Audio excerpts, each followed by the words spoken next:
Hello students, welcome back to Shubham lecturer channel. तो student, इस video में हम क्लास 12 इंग्लिश ग्रामर से बोर्ड एग्जाम में 3 मार्क्स यानी कि 3 नंबर के पूछे जाने वाले एक इम्पॉर्टेंट टॉपिक के कुछ क्वेश्चंस को सॉल्व करेंगे।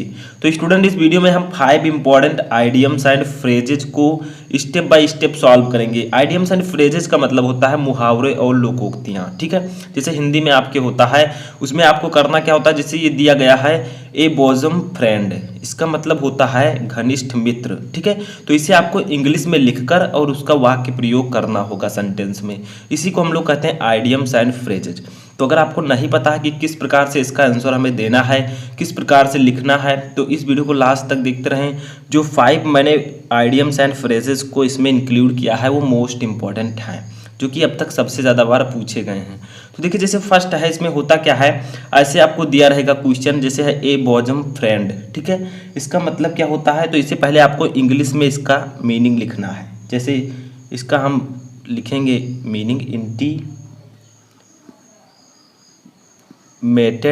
फ्रेंड, इसका मतलब होता है घनिष्ठ मित्र, ठीक है। तो पहले आपको इसका इंग्लिश में अर्थ लिखना होगा, जैसे हिंदी में आपको हिंदी में अर्थ लिखना होता था, ठीक है। तो पहले हम लोग देख रहे हैं आइडियम्स, ये है आपका मुहावरा या आइडियम्स, ठीक है। तो इसका मतलब होता है घनिष्ठ मित्र, घनिष्ठ मित्र, ठीक है। अब इसका हमें करना क्या होगा, ए बॉजम फ्रेंड का हमें यहाँ पर किसी सेंटेंस में इसका यूज करना है। जैसे कैसे कर सकते हैं हम लोग, तो देखिए, जैसे है सतीश इज, ठीक है, माई बॉजम फ्रेंड।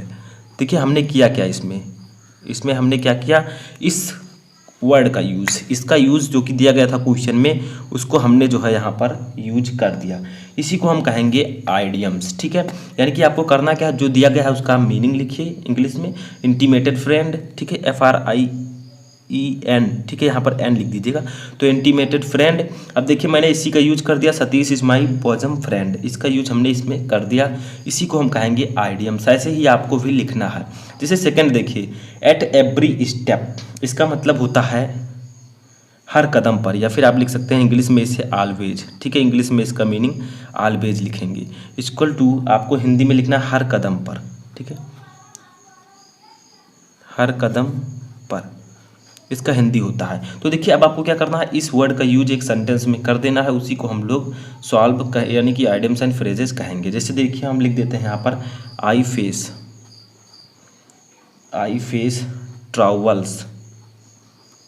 ट्रैवल्स, ठीक है, at every step in my life, ठीक है, इन माई लाइफ। यानी कि देखिए क्या कहा गया है, यहाँ पर हमने यूज कर दिया एट एवरी स्टेप को इस सेंटेंस में, ठीक है। अब आपका ये हो चुका है, बट इसका हिंदी क्या होगा, आई फेस, ठीक है, मैंने सामना किया ट्रैवल्स परेशानियों का, एट एवरी स्टेप हर कदम पर, इन माई लाइफ अपने जीवन में, मैंने अपने जीवन में हर कदम पर परेशानियों का सामना किया, ठीक है। तो इसको हमने इसमें यूज कर दिया, ऐसे ही आपको भी करना है।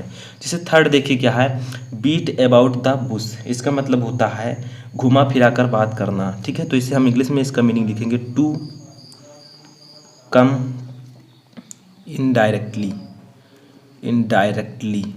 ठीक है, टू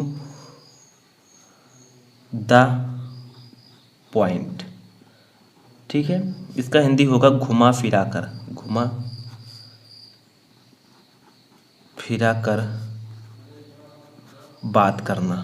बात करना, ठीक है। देखिए to come indirectly to the point, यानी कि घुमा फिरा कर बात करना, इसका मतलब होगा, ठीक है। अब देखिए इसे हम किसी सेंटेंस में यूज करते हैं, तो देखिए जैसे हम लिख देते हैं Santosh is one who always beats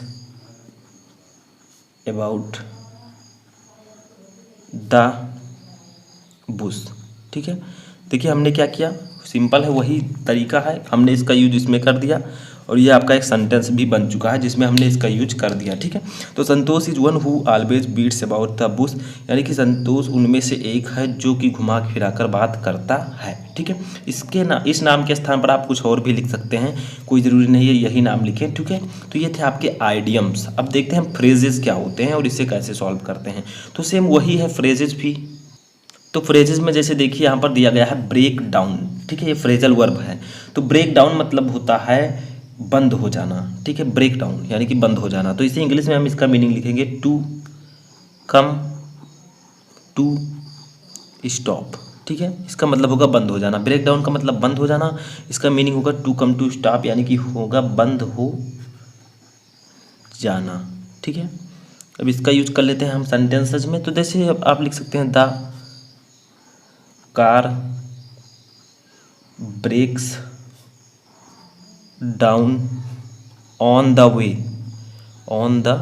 वे, यानी कि जो कार है वो रास्ते में बंद हो गई। कार के स्थान पर आप बस लिख सकते हैं, ट्रक लिख सकते हैं, ट्रेन लिख सकते हैं, कुछ भी लिख सकते हैं। तो कार जो है रास्ते में बंद हो गई। ठीक है, the car break down on the way. ठीक है, तो इसका हमने इसमें यूज कर दिया। पहले हमने क्या किया, इसका मीनिंग लिखा, उसके बाद में हमने इसका सेंटेंस में यूज कर दिया। इसी को हम फ्रेज भी कहते हैं। ठीक है, लोकोक्तियाँ लगभग सेम वही होती हैं। जैसे पांचवा देखिए है हमारा कैरी आउट। ठीक है, कैरी आउट का मतलब होता है, इसका कैरी आउट का मतलब होगा पालन करना। ठीक है, इसे हम इंग्लिश में लिख सकते हैं put into practice. Put into practice. ठीक है, इसका मतलब होता है पालन करना, पालन करना। तो कैरी आउट का मतलब होता है पालन करना, इसे इंग्लिश में हम लिख सकते हैं पुट इनटू प्रैक्टिस। ठीक है, जैसे इसका वाक्य प्रयोग करते हैं every soldier must carry out the orders. ठीक है, the orders of his captain. ठीक है, तो देखिए कैरी आउट का मतलब होता है पालन करना, इसे इंग्लिश में कहेंगे मीनिंग पुट इनटू प्रैक्टिस। इसका हमने यूज किया सेंटेंस में। तो every soldiers must carry out the orders of his captain, यानी कि हर एक सिपाही को अपने कैप्टन के आर्डर्स का यानी कि आदेश का पालन करना चाहिए। ठीक है, तो ये हो गया आपके top 5 importance idioms and phrases. इसमें 3 शुरू के मैंने आपको आइडियम्स बताए और 2 फ्रेजेस। इसका मतलब समझ गए कैरी आउट का मतलब, इसका मतलब every soldiers must carry out the orders of his captain, यानी कि प्रत्येक सिपाही को अपने कैप्टन के आदेश का पालन करना चाहिए। ठीक है, तो ये थे आपके top 5 important idioms and phrases, जो कि आई होप कि आपको अच्छे से समझ में आ चुके होंगे। वैसे ग्रामर में जो है आपको direct indirect transformation synthesis antonym synonyms ये सब मैं आपको ऑलरेडी इसके एक्सरसाइजेस करवा चुका हूँ। कुछ रूल्स भी मैंने बताए हैं, तो उसको आप लोग क्लास 12 इंग्लिश ग्रामर प्लेलिस्ट में जाकर देख सकते हैं।